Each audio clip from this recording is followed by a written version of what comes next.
massage ayurvédique, c'est issu de l'Ayurveda.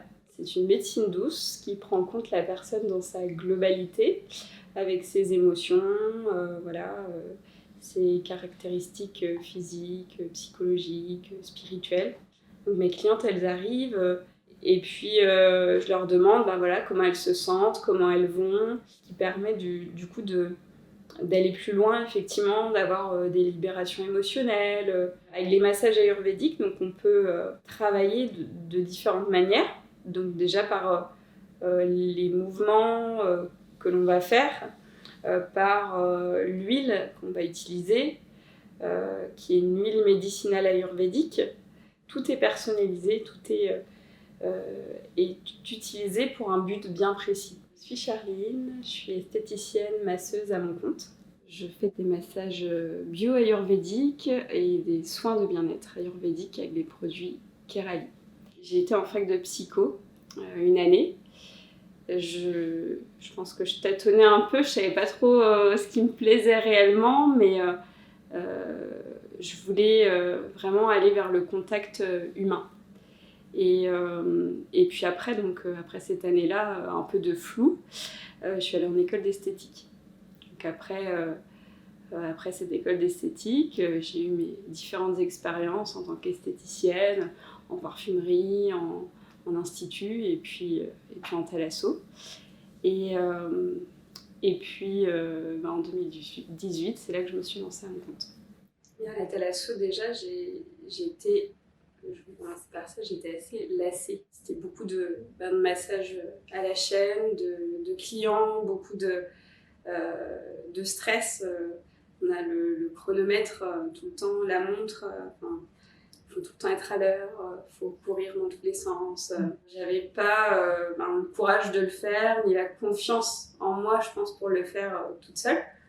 Mais c'est une amie, du coup, et ancienne collègue, qui m'a proposé de le faire à deux, séparément, mais à deux, pour se motiver et s'épauler.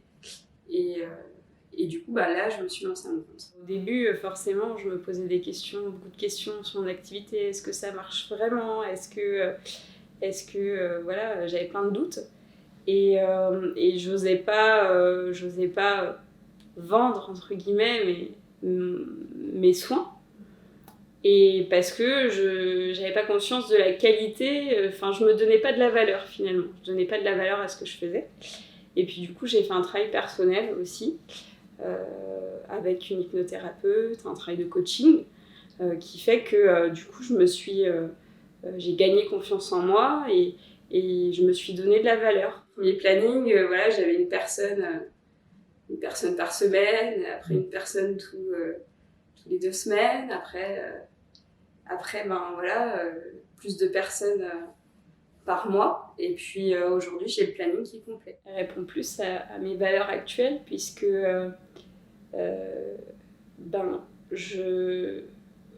j'écoute mes besoins et les besoins de mes clients. C'est-à-dire que je prends que 3 personnes par jour. Pourquoi ? Parce que j'ai envie de les garder un certain temps, longtemps, et puis de donner en fait toute la qualité que j'ai envie de donner jusqu'au bout.